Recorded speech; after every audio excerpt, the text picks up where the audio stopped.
जय हिंद मेरे दोस्तों, एक बार मैं फिर से आप सभी का स्वागत करता हूं आपके अपने परिवार शाक्य जी जीके क्लासेस में। साथियों, आपके लिए लेके आऊं आरपीएफ का प्रैक्टिस सेट चौथा। दोस्तों, जो भी मेरे भाई बहन आरपीएफ कांस्टेबल या सब इंस्पेक्टर की तैयारी कर रहे हैं तो ये क्लास उनके लिए रामबाण साबित होने वाली है। दोस्तों, इस क्लास के अंदर साथियों आज हम expected question plus PYQ questions देखेंगे जो आपके एग्जाम में देखने को मिलेंगे। ठीक है, आपको टारगेट पूरा 35-35 का लेकर चलना है दोस्तों। ठीक है, ये क्लास बिल्कुल जीरो टू हीरो रहेगी, मतलब कि जीरो लेवल से स्टार्ट करते हुए हम एडवांस लेवल तक जाएंगे दोस्तों। ठीक है, आप सभी की डिमांड पर मैथ की क्लास है दोस्तों, आपको शुरू से अंत तक वॉच करना। अगर आपको 35 में से 35 स्कोर करना है एग्जाम में तो मेरे साथ शुरू से मेहनत करेंगे और अंत तक मेहनत करेंगे दोस्तों। ठीक है, तो ये नहीं स्टार्टिंग के एक दो क्वेश्चन देख के आप क्लास छोड़ते हैं, शुरू से अंत तक वॉच करना आपको क्लास को। ठीक है, तभी आपको कुछ नया सीखने को मिलेगा। बिना समय गवाए हम हमारी क्लास को कंटिन्यू करेंगे। चलिए, पहला क्वेश्चन आपकी स्क्रीन पर आता हुआ। चलिए, पहला क्वेश्चन क्या कह रहा है, क्वेश्चन नंबर 61। आप लोग कमेंट करेंगे इसका क्या जवाब होगा। सभी वीर कमेंट करेंगे क्या होने वाला है इसका लिए सही ऑप्शन दोस्तों बताइए। ये दोस्तों सिंप्लीफिकेशन का क्वेश्चन है, एग्जाम में आएगा ही आएगा, फिक्स है। ये चार ऑप्शन आपकी स्क्रीन पर है, कैसे करेंगे इस क्वेश्चन को बताइए। तो बिल्कुल आसान तरीके से सॉल्व करेंगे। देखो, रूट 25 का मतलब क्या, ये वैल्यू आपके पास 5 है मेरे वीरों। कितनी है ये वैल्यू? 5 है। ठीक है, प्लस 11। ठीक है, 5 प्लस 11 दोस्तों कितना हुआ दोस्तों, ये रूट में है दोस्तों, ध्यान रखना। ठीक है, 5 प्लस 11 कितना हुआ? 16, यानी कि रूट 16। अब रूट 16 को आप क्या लिखते हैं गुरुजी? रूट 16 को हम 4 लिखेंगे। क्या लिखेंगे? 4। और आगे आपके पास है 21। ठीक है, 21 वो भी रूट में। तो 21 और 4 कितना होगा मेरे वीरों? टोटल 25 होगा, वो भी रूट में आएगा 25। ठीक है, और रूट 25 का मतलब आप सभी को पता है गुरुजी 5 होता है। आई होप कि पहला क्वेश्चन आप सभी इजी तरीके से कर सके होंगे। ठीक है, तो पहला ऑप्शन हमारा सी जाएगा। बढ़े अगले क्वेश्चन की तरफ। नेक्स्ट क्वेश्चन क्या कह रहा है, ध्यान से पढ़ेंगे। ये भी सिंप्लीफिकेशन का है, बहुत ही इंपॉर्टेंट क्वेश्चन है। एक बार मैं इसको लिख लेता हूं अच्छे तरीके से। ये डिजिट कुछ ऐसी लिखी हुई है, आप एक बार लिख ले। 441/3 गुणा में ये डिजिट ऐसे लिखी हुई है 225/5, ये रूट है इसके ऊपर भी। ठीक है, गुणा में 64/√256 ये डिजिट ऐसे लिखी हुई है। चलिए इसको सॉल्व करिए। सभी स्टूडेंट्स कमेंट सेक्शन में जवाब टिक करेंगे अगर आपको इनके जवाब आते हैं। ठीक है, और अंत में सभी वीर कमेंट करेंगे कि आपका स्कोर क्या रहा दोस्तों। ठीक है दोस्तों, आप डेली सॉल्व करेंगे तो आपकी जो टाइम एक्यूरेसी है वो भी बढ़ जाएगी दोस्तों, और आप क्वेश्चन को देखते ही मतलब करने लग जाएंगे दोस्तों। ठीक है, फ्रेंडली क्वेश्चन को सॉल्व किया करो। तो आप सभी को पता है ये जो रूट में 2441 है इसको हम 21 कहते हैं। क्या है ये? 21 है, और नीचे क्या है? 3 है। ठीक है, इसको गुणा करो।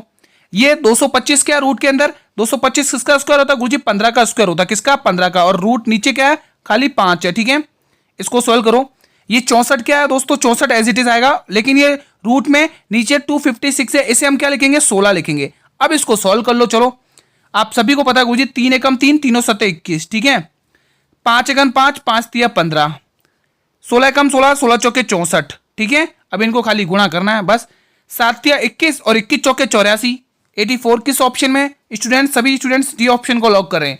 आई होप कि आपको ये क्वेश्चन इजी तरीके से समझ में आया होगा। बढ़े अगले क्वेश्चन की तरफ बिना समय गंवाए। चलिए देखो दोस्तों, अगर आपको कोई भी क्वेश्चन समझ में ना आया हो दोस्तों तो मेरे वीडियो ये कमेंट बॉक्स बिल्कुल आप लोगों के लिए ही बनाया जाता है, आप लोग कमेंट करेगा। अब आपके सामने सब इंस्पेक्टर का क्वेश्चन है, 10 तारीख पहला महीना 2019 शिफ्ट 1 में पूछा गया था ये क्वेश्चन आरपीएफ के। बताइए इस क्वेश्चन को दोस्तों आप लिख लो, जब भी इस प्रकार के क्वेश्चन आए आप इसी कंसेप्ट से करना। वन लीनियर सॉल्यूशन है दोस्तों, बहुत ही इजी तरीके से बताऊंगा। ठीक है, पहले आप क्वेश्चन को रीड आउट करिए। एक गिफ्ट बॉक्स में 10 कड़े हैं। कितने? 10 कड़े हैं। पहले 4 कड़ों का औसत भार आपको दे रखा 43 ग्राम और बाकी 6 कड़ों का औसत भार आपको दे रखा 44 ग्राम। उसने कहा है कि सभी कड़ों का कुल औसत भार बताओ मुझे। सभी कड़ों का कुल औसत भार आपको बताना दोस्तों। बहुत ही इजी क्वेश्चन है, हम इजी तरीके से ही सॉल्व करेंगे। जिस हिसाब से बताऊंगा, जिस कंसेप्ट से बताऊंगा वो कंसेप्ट आपको नोट करना है। हमेशा जब भी ऐसा क्वेश्चन आए आपको वन लीनियर उसी प्रकार से करना है। चलिए क्वेश्चन को स्टार्ट करते हैं। क्वेश्चन क्या कह रहा है पहले ध्यान से पढ़ेंगे। चलिए सॉल्व करना स्टार्ट करते हैं। पहले क्वेश्चन कह रहा है कि 10, पहले उसने कहा है कि 10 कड़े, टोटल भार कितना? 10 कड़े। एक काम करो, पहले यहां से लिखो। पहले 4 कड़ों का औसत उसने भार दे रखा है 43 ग्राम। पहले 4 कड़ों का औसत भार उसने कितना दे रखा है? 43 ग्राम। कितना? 43 ग्राम। ठीक है, प्लस आगे और क्या कह रहा है? बाकी 6 कड़ों का औसत भार उसने 44 ग्राम दे रखा है। बाकी 6 कड़ों का उसने औसत भार कितना दे रखा है? 44 ग्राम हो गया। ठीक है, टोटल कितना हो गया? 10। ठीक है, और हमें इसकी वैल्यू निकालनी है। उसने बोला कुल औसत का भार यानी ए की वैल्यू निकालनी है। इस तरीके से करिए, कभी गलत नहीं होगा। 4 से 43 को गुणा करिए दोस्तों, 4 या 12 की 2 कैरी 1, 4 चौक 16 और 1 17, 172 हो गया। कितना हो गया? 172 प्लस इसको करिए 6 को 44 से गुणा, 6 चौक 24 का 4 कैरी 2, 6 चौक 24 और 2 26, इनको प्लस करना है और आपको ये 10 एक गुणा में है तो इधर आके भाग में दे दो, इसको भाग करना है बस। यहां से आपकी ए की वैल्यू निकल जाएगी। ठीक है, तो चलिए एक बार तो इनको प्लस करिए। 4 और 2 कितना होता है? 6 होता है गुरुजी। ठीक है, 6 और 7 कितना होता है? 7 6 13, 7 5 12 और एक 13 का 3 कैरी 1। ठीक है, 2 3 और 1 4 और यहां पर नीचे भाग में क्या? 10। तो आपका ओवरऑल इसका आंसर निकल के आया 43.6। 43.6। आई होप कि आपको यह कंसेप्ट इजी तरीके से सोल्व हो गया। कोई झंझटबाजी नहीं है दोस्तों, बिल्कुल एक वन लीनियर मतलब सॉल्यूशन है, आप कहने का मतलब। ठीक है, वन लीनियर सॉल्यूशन है, आप अच्छे से इस प्रकार से ही करेंगे, इसी कंसेप्ट से करेंगे दोस्तों, तो आपकी कोई खिचड़ी नहीं पकेगी और जल्दी सॉल्यूशन हो जाएगा दोस्तों। ठीक है, बढ़े अगले क्वेश्चन की तरफ। चलिए अगला क्वेश्चन आपकी स्क्रीन पर है। शुरू से अंत तक मेहनत करना है दोस्तों, ये नहीं कि क्लास के स्टार्टिंग के 1-2 क्वेश्चन देख लिए, हो गया काम, ज्ञान मिल गया। दोस्तों अगर कोई भी टीचर कोई पढ़ाता है दोस्तों मैथ का, तो आप स्टार्टिंग से एंड तक देखा करेंगे, आपको बहुत अच्छे से समझ में आएगा, पूरा कंसेप्ट समझ में आएंगे उस टीचर के। ठीक है, क्वेश्चन नंबर 64। आप किसी भी टीचर से पढ़ रहे हो, मैं नहीं कह रहा हूं कि मेरे से ही पढ़ो, मतलब किसी भी टीचर से पढ़ रहे हो तो आप जो भी टीचर पढ़ा रहा है उसको आप मतलब अच्छे से समझा करो, स्टार्टिंग से एंड तक देखा करो। ठीक है, तो आपको और अच्छे समझ में आएगा। 600 रुपए को 10% चक्रवर्ती ब्याज दर पर निवेश करने पर 2 वर्षों में अर्जित ब्याज कितना होगा? दोस्तों अगर मैं चाहूं तो दोस्तों, अगर आप चाहते तो इसको 2 सेकंड के अंदर, 3 सेकंड के अंदर, मतलब कि 5 सेकंड के अंदर उड़ा सकते हैं। जी हाँ दोस्तों, 5 सेकंड के अंदर। ये तो पहले तो मैं आपको बेसिक बता देता हूं, पहले हम बेसिक मेथड देख लेंगे कि बेसिक सभी बच्चे कैसे करेंगे। आपको तो स्मार्ट अप्रोच लगानी है दोस्तों। ठीक है, पहले मैं बेसिक बताऊंगा, बेसिक मेथड से आप कैसे करेंगे कि आपको पता है मूलधन और मिश्रण। देखो आपको पता है 10% की फ्रैक्शन वैल्यू क्या होती है, आप सभी को पता है गुरुजी 10% की जो फ्रैक्शन वैल्यू होती है वो 1/10 होती है, 1/10 होती है। ठीक है, ये तो आपके इधर हो जाता है गुरुजी मूलधन, ये मूलधन हो गया, और ये आपके मिश्रधन यानी अमाउंट। ठीक है, ये प्रिंसिपल और ये अमाउंट। ठीक है, अब आप सभी को पता है दोस्तों कि 10 रुपए पर 1 रुपए का ब्याज मिल रहा है ना, तो आपके पास 10 रुपए थे, उस पर 1 रुपए का ब्याज मिला, कितने के लिए? कितने? 11 रुपए हो गया दोस्तों। 1 रुपए का ब्याज मिलकर 11 रुपए हो गया। उसने बोला 2 वर्षों के लिए, तो 2 यहां पे स्क्वायर लगा दो, 2 स्क्वायर लगा दो। 10 का स्क्वायर गुरुजी 100 होता है, 11 का स्क्वायर गुरुजी 121 होता है। उसने 100 की वैल्यू दी है 600, कितनी दी है उसने? 100 की वैल्यू 600 दी है। अगर यहां से देखा जाए तो 6 गुना हो रहा है, तो आपको पूछा है अंतिम ब्याज ज्ञात करना है दोस्तों। क्या ज्ञात करना है? ब्याज ज्ञात करना है। तो यहां से ब्याज कितना मिल रहा है? 21 रुपए का ब्याज मिल रहा है। ठीक है, तो 21 को 6 से गुणा कर लो, 21 छक्के 126, तो आपका आंसर क्या आएगा? 21 छक्के 126। ठीक है, ये तो हो गया दोस्तों बेसिक। अब आपको मतलब सबसे स्मार्ट अप्रोच कैसे लगानी है, देखो आप लोग एक बार देख लो, मैं अगले पेज पे बताऊंगा, इसलिए पहले यहां पे रीड आउट कर देता हूं। 600 रुपए हैं, 10% दर है और 2 साल के लिए, तो 600 रुपए पर 10%। देखो दोस्तों आप पॉइंट नोट कर लेना, जब भी आपको 10% दे रखा हो और 2% का आपको ब्याज पूछे, तो 2% का ब्याज 21% होता है। कितना होता है? 21% होता है, यानी कि 10% का चक्रवृद्धि, ये आपका टाइम है। ठीक है, ये आपका टाइम है, नहीं ये तो आपके दर है। ठीक है, और ये आपका टाइम है 2 साल का। समझना बहुत इजी से समझाऊंगा। जो 10% पर 2 साल का जो चक्रवर्ती ब्याज होता है वो हमेशा 21% निकलता है। आप करके देख लेना, कभी भी 21% निकलता है। ठीक है, तो आपको करना कुछ नहीं था उस क्वेश्चन में, 600 का आप 21% निकाल देते, आपका आंसर आपके कदमों में होता। 600 का आप 121%, पूरी वो इतना झमेला करने की जरूरत ही नहीं है। आप डायरेक्ट जाइए 600 का 21% निकाल दो, 600 का 21% डायरेक्ट निकाल दो। 600 का 21% हमेशा आपको साफ साफ दिखा, 21 छक्के 126। ये मात्र मैं आपको समझा रहा हूं इसलिए टाइम लग रहा, बाकी ये 5 सेकंड का काम है। 126 रुपए समझ में आया दोस्तों? इस कंसेप्ट को लिख लेना। जब भी आपको 10% दर दे रखी हो और 2 साल का चक्रवृद्धि ब्याज दे रखा हो, तो आप दोस्तों हमेशा जो ब्याज निकालने के लिए बोले तो आप हमेशा 21% करना, 10 का 2% का। ठीक है, ये इफेक्टिव से हमने सॉल्व किया, ये मेथड आपका इफेक्टिव है। यहां से इफेक्टिव बहुत ईजी पड़ रहा है। ठीक है, ये ध्यान रखिएगा। ठीक है, तो आपके उस प्रश्न का क्या जवाब हो जाएगा दोस्तों? तो 126 डी ऑप्शन सही जाएगा। चलिए अगला क्वेश्चन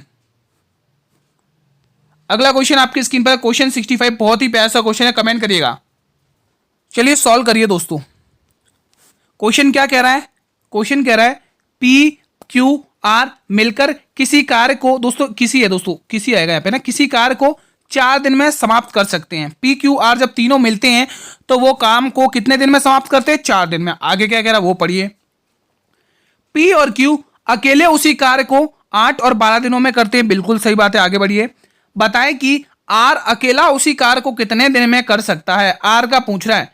तो बस अगर आपको क्षमता मिल गई ना तो क्वेश्चन आपके सामने कुछ नहीं है दोस्तों, कुछ नहीं है। चलिए क्षमताएं निकाल लेते हैं। पहले तो देखो उसने क्या कहा गुरुजी, P plus Q plus R, ये तीनों बंदे मिलकर एक काम को कितने दिन में निपटाएंगे दोस्तों, 4 दिन में। वहीं पर पी कितने दिन में, यहाँ पे पी और क्यू दे रखा है 8 और 12, यानी कि पी यहाँ पर इस कार्य को निपटाने में कितने दिन लगाएगा, 8 दिन लगाएगा। और जो आर है भाई, आर है वो उस काम को निपटा, सॉरी क्यू है, यहाँ पे क्यू का जिक्र किया मैंने, आर लिख दिया, माफी चाहते हैं, ठीक है। यहाँ पे क्यू लिखिए, यहाँ पर क्या भाई क्यू, और जो क्यू है वो बंदा इस कार्य को 12 दिन में निपटाएगा। तो मैंने कहा इनका टोटल कार्य निकालो, टोटल कार्य यहाँ पर वही आएगा जो इनसे पूरी तरह से भाग हो जाए। तो इनका एलसीएम ले लो, तो 24 इनका एलसीएम आएगा, 8 12 12 दूनी 24, हाँ 24 इनका एलसीएम आएगा। अब इनकी क्षमताएं निकाल लो, फटाफट से क्षमताएं निकाल लो। 4 छंग 24, यानी P plus Q plus R तीनों की क्षमताएं कितनी होगी, 6, और 8 तिया 24, यहाँ पर इसकी क्षमता कितनी होगी 3, और 12 दूनी 24, यहाँ की इसकी क्षमता कितनी होगी 2। तो इनकी क्षमताएं आ गई। अब उसने क्या कहा वो देखिए, उसने कहा है कि आर अकेले उसी कार्य को कितने दिन में कर सकेगा। अब आप खुद दिमाग लगाइए, यहां पर पी की क्षमता कितनी है 3 है, यहां पर क्यू की क्षमता कितनी है 2 है। अगर इन दोनों क्षमताओं को मैं उठा के इस पहले वाले में रख दूं पी और क्यू की जगह, है ना, तो 5 हो गया टोटल, 3 और 2 5 हो गई इनकी क्षमता। अगर 6 में से 5 घटा दूं तो आर की क्षमता 1 आ जाएगी, आ जाएगी ना, 1 आ जाएगी, तो आर उस काम को आ जाएगी। तो अब 24 काम है, 24 काम है, और आर उस काम को 1 दिन में कर रहा है, तो कितने दिन लगाएगा, 24 दिन। आई होप कि आपको ये कंसेप्ट अच्छे से समझ में आया होगा। एक बार वापस समझा दे रहा हूं दोस्तों, P plus Q plus R किसी कार्य को 4 दिन में, ठीक है, क्यू किसी काम को 8 दिन में, और सॉरी पी किसी काम को 8 दिन में, क्यू किसी काम को 12 दिन में। इन तीनों की हमने क्या निकाला, टोटल वर्क निकाल लिया 24। इसको इससे भाग किया 6 आया, इसको इससे भाग किया 3 आया, इसको इससे भाग किया 2 आया, ठीक है। अब उसने कहा है कि आर अकेले उसी काम को कितने दिन में करेगा। आप खुद दिमाग लगाइए, यहां पर पी की क्षमता 3 है, यहां पर क्यू की क्षमता 2 है, तो दोनों को मिलाया तो कितनी, दोनों की क्षमता कितनी होगी, 5 हो गई। और यहां पर आपको दे रखा है मेरे वीरों, P plus Q plus R की क्षमता 6, तो आप उस 5 को पी और क्यू की जगह रख देंगे, क्या आपके पास एक ही आर की क्षमता नहीं आएगी, बिल्कुल गुरुजी आ जाएगी, कॉमन सेंस की बात है। तो भी टोटल काम 24 है, उस काम को आर कितने दिन में करेगा, 1 दिन में कर रहा है, तो मतलब उसकी क्षमता कितनी 1 है, तो वो 24 दिन में काम निपटा पाएगा। आई होप कि समझ में आ गया। अगला क्वेश्चन आपके स्क्रीन पर, अगला क्वेश्चन आपके स्क्रीन पर, क्वेश्चन क्या कह रहा है मेरे वीरों, पहले ध्यान से पढ़ेंगे। क्वेश्चन 66, बहुत ही प्यारा सा कंसेप्ट है, इस कंसेप्ट को मजा आ जाएगा, अच्छे से समझना, ठीक है।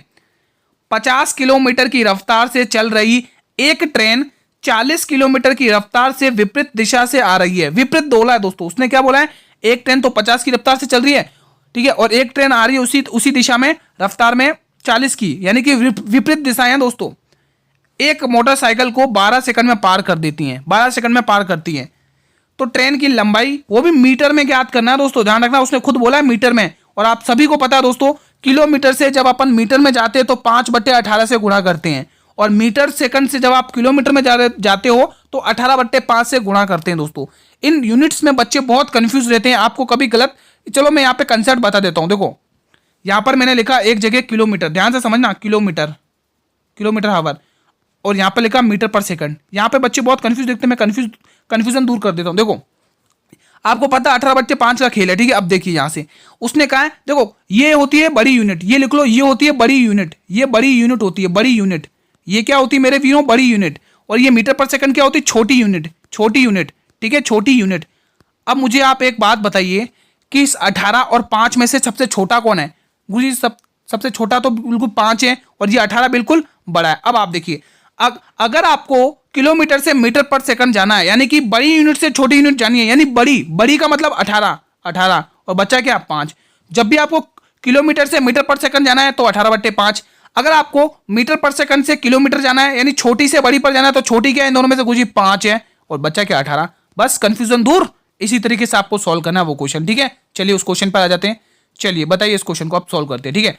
आप सभी को पता है गुरुजी विपरीत दिशाएं, विपरीत केस में क्या होती है, ये दिशाएं आपस में जुड़ जाती हैं, सॉरी ये चालें आपस में जुड़ जाती हैं दोस्तों, ठीक है। विपरीत दिशा में चाल क्या होती है, जुड़ती है। विपरीत में लिख लो, विपरीत में जो चाल होती है, चाल जुड़ जाती है, चालें जुड़ जाती हैं, चालें जुड़ जाती हैं, विपरीत दिशा में चालें जुड़ जाती हैं।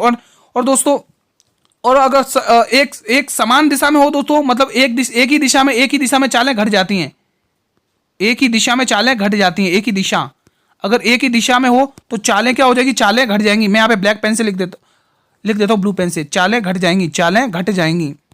ये कंसेप्ट को लिख लेना दोस्तों, ठीक है, आपके कभी गलत नहीं होंगे। चलिए अब उसने हमें पता है कि विपरीत दिशा, तो विपरीत दिशा में आप निकालो दोस्तों, 50 + 40 कितना हो जाएगा, 90 किलोमीटर। कितना होगा भाई, 90 किलोमीटर। अब ये किलोमीटर में है और हमें उसने पूछा मीटर पर सेकंड में, तो इसको फटाफट से 5/18 करके बना लो दोस्तों। अब ये आ जाएगी मीटर में, ठीक है, मीटर पर सेकंड में गुणा, और हमें कितना दिया, 12 सेकंड, और यहाँ 12। अब इसको सॉल्व कर लो, आंसर आपके सामने। चलो काट लेते हैं, वैल्यू टर्मिनेट कर लेते हैं। 18 × 5 = 90, ठीक है, 18 × 5 = 90, 5 × 25, और 25 × 12 कितना होता है, 300 होता है। 25 × 12 कितना होगा मेरे वीरों, 300 मीटर लंबी है वो ट्रेन, ठीक है, 300 मीटर आएगी दोस्तों। कितनी है भाई, 300 मीटर लंबाई है उसकी। तो बिल्कुल यहाँ पे option number B. I hope कि आपको इसी तरीके से ये कंसेप्ट समझ में आया होगा, ठीक है। ना समझ में आया हो मेरे वीरों तो कमेंट बॉक्स आप लोगों के लिए। अगला क्वेश्चन आपके स्क्रीन पर है, कर्सर घुमाकर देख लीजिएगा और अच्छे से समझ में आ जाएगा। पहली 3 सम संख्याओं का योग ज्ञात कीजिए। जब भी इस प्रकार का क्वेश्चन है लिख लो कंसेप्ट में, आपको ये बोले कि पहली 3 सम संख्या, देखो पहली 3 सम संख्या का जब भी आपको योग ज्ञात करने के लिए बोला, आपका कुछ नहीं है, 2 सेकंड में आंसर आएगा। 3 के बाद नंबर कौन सा, 4, तो उससे गुणा कर दो, आपका आंसर समझ में आ गया, आपका आंसर आपके सामने है। समझ में आया। जब भी आपको ये चीज बोले, उसने क्या कहा है, पहली 3 संख्याओं का योग ज्ञात कीजिए, तो आपका आंसर कितना आ गया, 3 के बाद अगला नंबर क्या आता है मेरे वीरों, 4 आता है। तो 3 को 4 से गुणा करेंगे तो 12 आएगा। चलो मैं आपको एक और क्वेश्चन देता हूं। यहीं पर मैंने बोला कि पहली 5, ये 11 मत समझ लेना, बहुत सारे 11 समझ लेंगे, मैं यहां पे लिख देता हूं पहली 5 संख्याओं का योग ज्ञात करिए। योग तो आप कैसे करेंगे, ओरल आंसर दीजिए।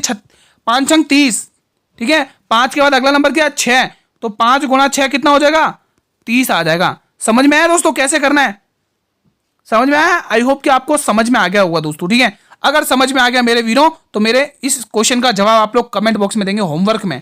ये क्वेश्चन आप होमवर्क में देंगे, इस क्वेश्चन का जवाब आप सभी वीर होमवर्क में करेंगे। मैं सभी के कमेंट देखता हूं दोस्तों, आप ये ना सोचे कि गुरुजी कमेंट नहीं देखे, मैं सभी के कमेंट, एक एक स्टूडेंट के कमेंट देखता हूं। मैं ये देखता हूं कौन बच्चा कितना एक्टिव रहता है, कितना कमेंट करता है, कितने क्वेश्चंस करता है, और जो भी मैं होमवर्क में क्वेश्चन देता हूं उसका जवाब टिक करता है या नहीं करता है, सभी के कमेंट देखता हूं, ठीक है। अगला क्वेश्चन क्या कह रहा है, ध्यान से पढ़ेंगे। क्वेश्चन 69 दोस्तों बहुत ही इंपॉर्टेंट है, पहले तो इसको इंपॉर्टेंट मार्क कर लो, इंपॉर्टेंट क्वेश्चन है।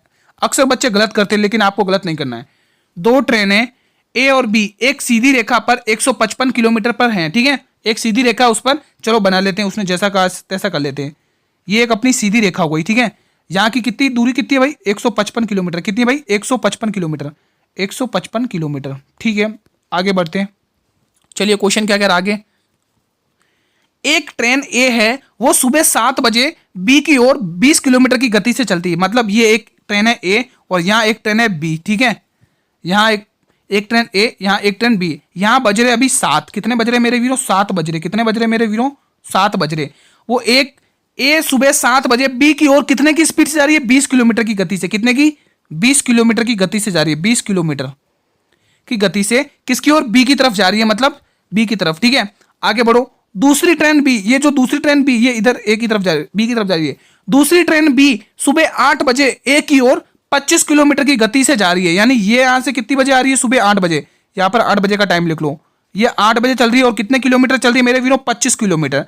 अभी मैंने आपको कंसेप्ट बताया था, जब भी ये ट्रेनें एक दूसरे के विपरीत आती हैं तो ये जो चालें होती हैं वो क्या होती है, जुड़ जाती हैं, ठीक है। तो आगे क्वेश्चन है वही का है कि वे किस समय एक दूसरे से मिलेंगे। अब आप खुद दिमाग लगाइए, ये वाली ट्रेन चल रही है 8 बजे, ये वाली ट्रेन चल रही है 7 बजे। पहले आपका पहला काम बनेगा कि इनका जो टाइम है वो बराबर करो, और वो बराबर कैसे होगा मैं आपको बताता हूं दोस्तों, ठीक है।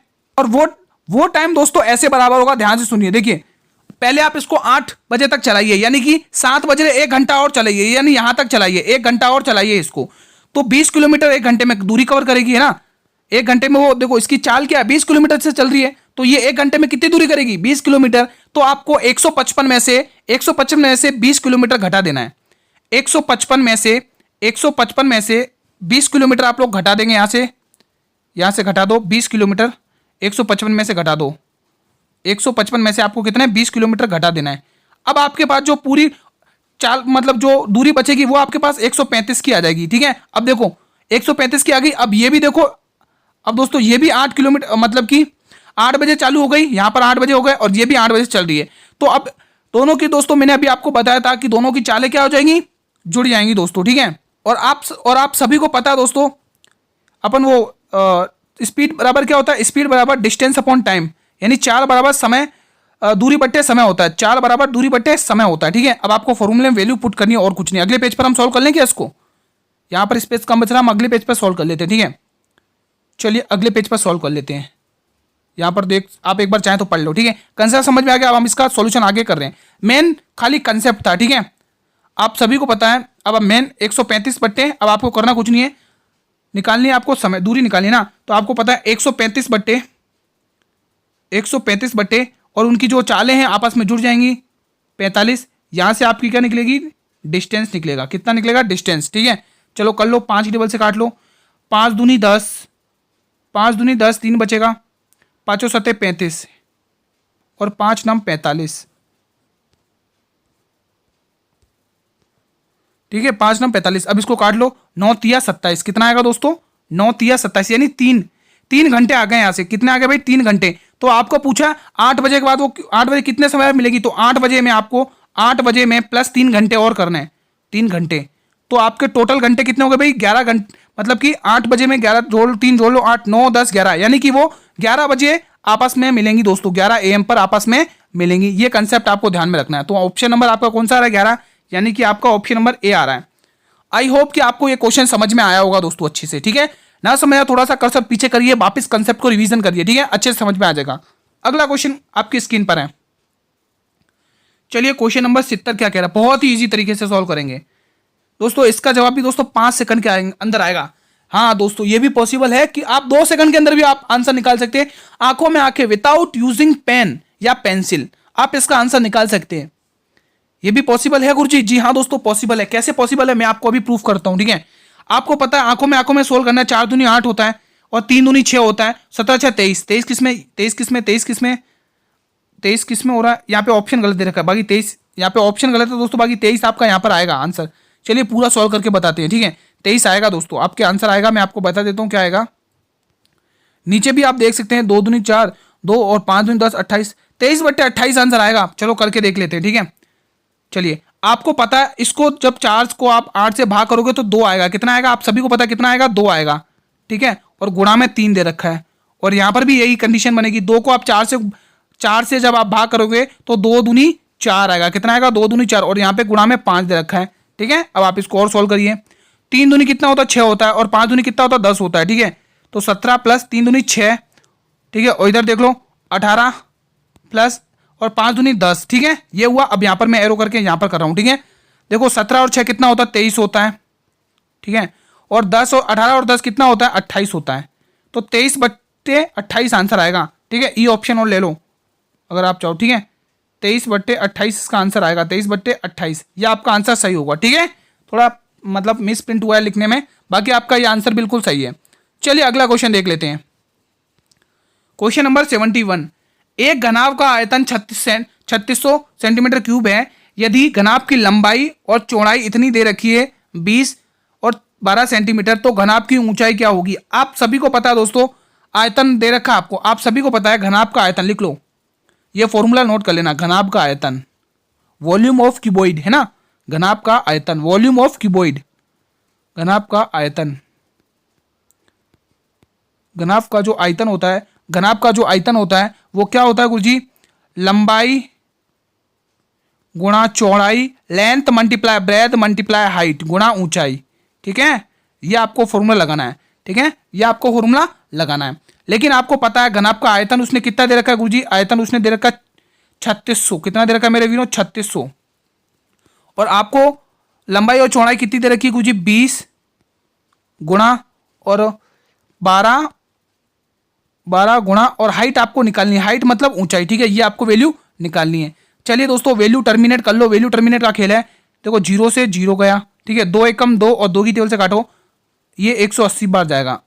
ठीक है, 12 की टेबल से काट लो, 15 आंसर दिख रहा है सामने। 12 एकम 12, 12 एकम 12, 6 बचेंगे, 12 पंचे 60, तो 15 सेंटीमीटर। आई होप कि आपको समझ में आएगा। मेंसुरेशन दोस्तों आपके ज़्यादा टफ नहीं आएगी, एक या दो क्वेश्चन मुश्किल से देखने को मिलेगा, वो भी फॉर्मूला बेस्ड, ठीक है। तो आप बेफिक्र रहिए, अच्छे से कर पाएंगे आप लोग, ठीक है।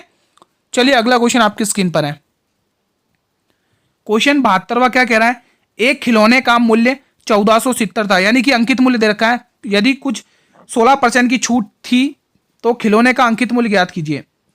मतलब कि आपने मानो एक सामान खरीदा है 1470 रुपए का, ठीक है, उस पर आपको 16 रुपए की छूट मिली है, यानी कि 16% की छूट आप सभी को पता है कितना, 84% की वैल्यू दे रखी है। आपको 84% की वैल्यू कितनी दे रखी है इस क्वेश्चन ने, 1470। उसने कहा आप तो मुझे अंकित मूल्य निकाल के बता दो, यानी कि मार्क प्राइस निकाल के बता दो। तो आप सभी को पता है प्रॉफिट और लॉस यानी लाभ और हानि हम किस पर निकालते हैं, क्रय मूल्य पर। और जो डिस्काउंट यानी बट्टे वाले केस में क्या करते हैं, जो अंकित मूल्य जो हमें निकालना पड़ता है वो हमारा अंकित मूल्य पर निकाला, जो भी हमारी छूट निकलती है वो हमारी अंकित मूल्य पर निकलती है, ठीक है। तो 1470 ये किसकी वैल्यू 84 की वैल्यू दे रखी है, ठीक है, 84 की गुणा में 100, ये सॉल्व कर लो, आंसर आपका कदमों में, ठीक है। वन लीनियर क्वेश्चन है दोस्तों ये। चलिए दोस्तों वैल्यू टर्मिनेट कर लो, 2 की टेबल से काट लो, 2 चौके 8 और 2 1 2 दूनी 4, ये 42 बार किया, 2 की टेबल से काट लो, 2 7 14, एक बचेगा, 2 8 16, एक बचेगा और 2 पंचे 10, ठीक है, ठीक है दोस्तों। 8 7 15, 2 7 14, ठीक है दोस्तों, यहाँ गलत हुआ, 2 7 यहाँ पे गलत हुआ, 1 मिनट करिए यहाँ पर, ठीक है, 2 से 14, 2 3 6 और एक बचेगा, 2 पंचे 10, ये इतना हो रहा है, ठीक है। अब आप चाहें तो दोस्तों वापस 3 की टेबल से काट सकते हैं दोस्तों, 3 से बेटर रहेगा दोस्तों, आप 5 से काटिए, बहुत मतलब 7 से काटिए, बहुत इजी तरीके से कटेगा। देखो 7 छंग 42, ठीक है, 7 एकन 7 ना जाना कि 0, 7 पंचे 35, यानी 105 आया। यहाँ पर कितना है 105, और यहाँ पर 6 और यहाँ पर 100, इनको काटना रह गया आपको, ठीक है। 3 की टेबल से काट, 3 दूनी 6, 3 की टेबल से काट लो, 3 तिया 9, 3 तिया 9, 3 तिया 9, एक बचेगा, 3 पचे 15, 2 से काट लो 50 बार, 50 गुणा 35 कर लो, तो 35 पंचे कितना होता है, 50 गुणा 5 कर लो, 35 चौके 140 और 35 पंचे 175, ठीक है। तो 1750 आंसर आ रहा है, ऑप्शन नंबर ए में आ रहा है, ठीक है। आई होप कि आपको ये क्वेश्चन समझ में आया होगा, बहुत ही इजी तरीके से सॉल्व किया हमने। अगला क्वेश्चन आपके स्क्रीन पर है, काटा पाटी का गेम है दोस्तों और कुछ नहीं। क्वेश्चन 73, क्वेश्चन क्या कह रहा है मेरे सभी वीर ध्यान से पढ़ेंगे, बहुत ही इंपॉर्टेंट है, आयु वाला क्वेश्चन आने की संभावना है आपके एग्जाम में।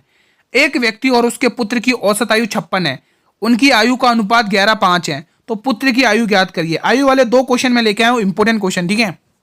देखो एक तो है पुत्र और एक तो है पिता, ठीक, एक तो है व्यक्ति, ठीक है। अब व्यक्ति को मैं वी से डिनोट कर रहा हूं प्लस, और जो पुत्र है उसको पी से डिनोट कर रहा हूं। इनकी जो औसत आयु है मेरे वीरों कितनी है, 56 है इन दोनों की, ठीक है। तो आप सभी को पता है जब 2 व्यक्ति हैं, 256 को 2 से गुणा करेंगे तो टोटल इनकी औसत आयु कितनी होगी, 112, ठीक है। आप सभी को पता होगा 2 संख्या का औसत 5 है, तो टोटल मिला के उनका कितना होगा, 5 गुणा 2 10, तो दोनों का औसत टोटल कितना होगा, 10 होगा, ठीक है। आप सभी को पता है, ये बताने की जरूरत नहीं है। आगे कह रहा है उनकी आयु का अनुपात दे रखा है, यानी कि v प्लस पी, इन दोनों की आयु का अनुपात दे रखा है दोस्तों 11:5, कितना अनुपात में दे रखा है, 11:5। अपने पास टोटल अगर इसको काउंट करें तो कितना, 11 5 16, अपना कितना हो रहा है, 16 हो रहा है, औसत इनका कितना हो रहा है, 16, लेकिन वो कह रहा है 112 हो रहा है, वो कह रहा है 112 हो रहा कुल औसत, और हमारा कुल औसत 16 हो रहा है। तो ये कितने की, ये 16 की वैल्यू 112 लगभग, मतलब देखा जाए इसका 16 7 112, कितना गुना, 7 गुना। तो उसने क्या बोला है, उसने कहा कि पुत्र की औसत आयु ज्ञात करिए, यानी कि इस 5 की वैल्यू निकालिए, तो 7 से गुणा कर लो, आंसर आपके कदमों में, 7 पंचे 35, तो पुत्र की औसत आयु मेरे वीरों कितनी हो गई, 35 वर्ष। यानी मान लो अगर वो कहता कि उस व्यक्ति की औसत आयु निकालते, तो आप 11 से 7 को गुणा करते तो व्यक्ति की औसत आयु 77 हो जाती, ठीक है। तो आप ये ध्यान रखना, अच्छे समझ में आया। चलिए बढ़े अगले क्वेश्चन की तरफ। अगला क्वेश्चन क्या कह रहा है, ध्यान से पढ़ना, बहुत ही इंपॉर्टेंट क्वेश्चन है, इंपॉर्टेंट की कैटेगरी में डाल दो, इंपॉर्टेंट कैटेगरी में डाल दो।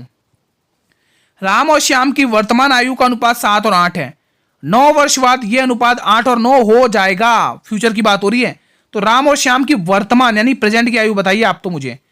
चलिए दोस्तों हम इसको लाइन पर करेंगे दोस्तों, बहुत ही इजी तरीके से सॉल्व होगा, मजा आ जाएगा सॉल्व करने में। देखिए ये जो केस होता है दोस्तों, ये भूतकाल यानी पास्ट टेंस का होता है, ठीक है। और ये जो केस होता है ये वर्तमान काल का यानी कि प्रेजेंट टेंस का होता है, वर्तमान यानी प्रेजेंट, यहाँ प्रेजेंट है और यहाँ पास्ट है, ठीक है, यहाँ प्रेजेंट है यहाँ पास्ट है, और ये भविष्य यानी कि फ्यूचर, भविष्य, भविष्यकाल यानी कि फ्यूचर फ्यूचर फ्यूचर यहाँ पे, ठीक है।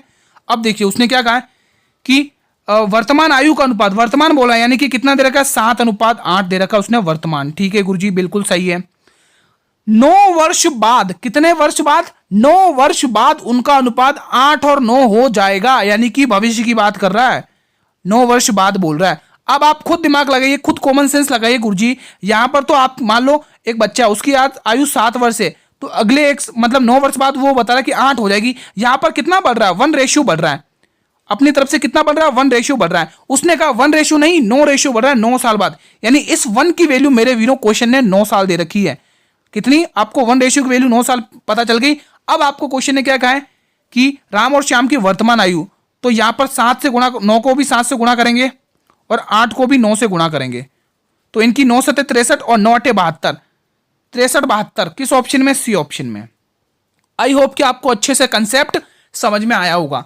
अगर ना समझ में आए मेरे वीरों तो ये कमेंट बॉक्स बिल्कुल आप लोगों के लिए बनाया जाता है, आप लोग यहाँ पे अपने डाउट को छोड़िए और हम आपके रिप्लाई कर देंगे दोस्तों, ठीक है। चलिए पढ़े अगले क्वेश्चन की तरफ बिना समय गंवाए। क्वेश्चन क्या कह रहा है ये बहुत ही इंपॉर्टेंट है, यहां पर कंसेप्ट नोट कर लेना, ठीक है। यहां पर आपको पूछा है कि इसमें से अपरिमेय संख्या छांट कर बता दो कौन सी है, क्या पहला ऑप्शन है, क्या दूसरा ऑप्शन है, क्या तीसरा, क्या चौथा, बताइए बताइए दोस्तों। आपको अपरिमेय संख्या पूछी है इसमें से, देखो कंसेप्ट, अपरिमेय संख्या को इंग्लिश में बोलते हैं इर्रेशनल नंबर, रेशनल और इर्रेशनल नंबर, इर्रेशनल नंबर, ठीक है, इसको बोलते हैं अपरिमेय संख्या। और रेशनल नंबर को इंग्लिश हिंदी में क्या बोलते हैं, परिमेय संख्या। अब कंसेप्ट ध्यान से सुनना, जो रेशनल नंबर होता है, जो परिमेय संख्या होती है, उसका कंसेप्ट क्या कहता है कि रेशनल नंबर वो होता है जिसको हम, परिमेय संख्या वो होती है जिसको हम P/Q की फॉर्म में लिख सकते हैं, P/Q की फॉर्म में लिख सकते हैं, जहां पर ये Q कभी भी 0 नहीं होगा, ठीक है। और इरेशनल मतलब कि अपरिमेय संख्या क्या कहती है दोस्तों, चलो मान लो जैसे मैंने ये, क्या ये एक परिमेय संख्या है क्या, नहीं गुरुजी बिल्कुल नहीं, ये रूट से बाहर आ ही नहीं सकता।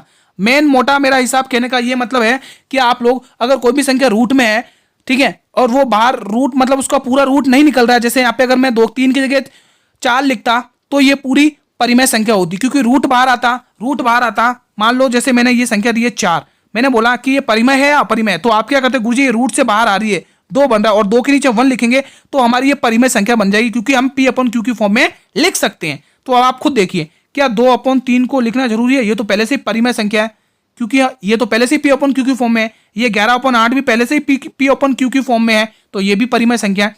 ये 9 भी एक परिमेय संख्या, कैसे है, क्योंकि 9 ये किसका रूट है, ये किसका स्क्वायर है, 3 का, और 3 के नीचे 1 लगा देंगे, ये बन गई परिमेय संख्या। लेकिन हम इसको नहीं कर सकते, क्योंकि 2 गुणा 3 कितना होगा, 6 होगा, और ये तो 6 तो किसी का स्क्वायर ही नहीं है, तो हम इसको बाहर नहीं निकाल सकते। ये हमारी क्या हो जाएगी मेरे वीरों, अपरिमेय संख्या हो जाएगी। आई होप कि साथियों आपको ये कंसेप्ट समझ में आया होगा। 1 नंबर में ये क्वेश्चन पूछा जाता है दोस्तों आपको, और बहुत सारे स्टूडेंट को ये कंसेप्ट नहीं पता होता है, वो कुछ भी आंसर टिक करके आ जाता है और गलत हो जाता है और नेगेटिव मार्किंग चली जाती है, ठीक है। तो आपको ये गलतियां नहीं करना है, स्मार्ट अप्रोच लगानी है दोस्तों, ठीक है। तो मेरे वीरों आज की क्लास को हम यहीं पर वाइंड अप करते हैं। क्लास कैसी लगी सभी साथी अपना विचार कमेंट के माध्यम से बताएंगे दोस्तों, ठीक है। अगर मेरे वीरों क्लास आपको अच्छी लगी तो मेरे सभी भाई बहन मिलकर एक बार इस क्लास को सभी वीर लाइक और शेयर करेंगे अपने सभी मित्रों के साथ। शेयर जरूर करें, चाहे आप लोग फेसबुक पर हो, व्हाट्सएप, इंस्टाग्राम, टेलीग्राम, जिस भी प्लेटफॉर्म तक आपकी रीच हो वहां तक इस क्लास को शेयर करिए अपने सभी मित्रों के साथ दोस्तों, ठीक है। और चैनल पर भी नए विजिट कर रहे हैं या क्लास को पहली बार वॉच कर रहे हैं मेरे स्टूडेंट्स, तो एक बार चैनल को भी सभी स्टूडेंट्स सब्सक्राइब कर लेना और बेल नोटिफिकेशन को भी प्रेस कर लेना, ताकि मैं जब भी क्लास लेके आऊं यूट्यूब पर तो यूट्यूब सबसे पहले नोटिफिकेशन आपको ही भेजेगा दोस्तों, ठीक है। जो भी स्टूडेंट चाहते हैं कि उनका मैथ में 35 में से 35 स्कोर हो तो शुरू से अंत तक क्लास देख लेना दोस्तों, गारंटी के साथ कह रहा हूं, इससे बाहर एक भी क्वेश्चन नहीं आएगा, गारंटी है दोस्तों, ठीक है। मैं हर एक टॉपिक से हर एक इंपॉर्टेंट टाइप कवर करा दूंगा जो आपके एग्जाम में सीधा छपेगा दोस्तों, ठीक है। तो बेफिक्र रहिए, अच्छे से तैयारी करिए, डेली जुड़े रहिए चैनल से, ठीक है। और अगर आप चाहते हैं डेली क्लासेस की फ्री पीडीएफ मिले, फ्री पीडीएफ के लिए मेरे विनोद टेलीग्राम ग्रुप को ज्वाइन करो।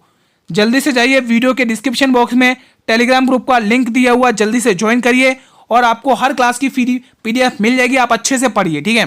देखो जब तक आप लोग अपनी तरफ से मेहनत करना नहीं करोगे तो कोई भी दुनिया का कोई भी टीचर हो आपको नहीं सिखा सकता है, जब तक आप खुद अपनी तरफ से मेहनत नहीं करेंगे, ठीक है। तो हमेशा अपना 100% दो दोस्तों, अपना 100% दोगे, मैं गारंटी के साथ कह रहा हूं, दुनिया की कोई भी ताकत नहीं है जो आपको सिलेक्शन लेने से रोक ले। तो आपको डेली मेहनत करनी पड़ेगी। ये नहीं एक दिन पढ़ लिया 2-3 दिन पढ़ी नहीं मैथ।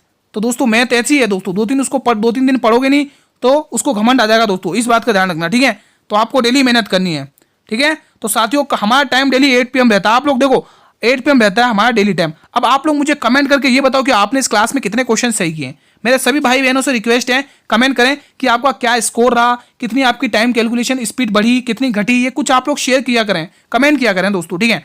आपके कमेंट से हमें बस मोटिवेशन मिलता है दोस्तों, आप लोग कमेंट किया करें, ठीक है। हम इसी टाइम पर कल एक और नए प्रैक्टिस सेट के साथ मिलेंगे, एक और नए जोश के साथ मिलेंगे। तब तक के लिए मेरे वीरों, जय हिंद, जय भारत, वंदे मातरम, धन्यवाद।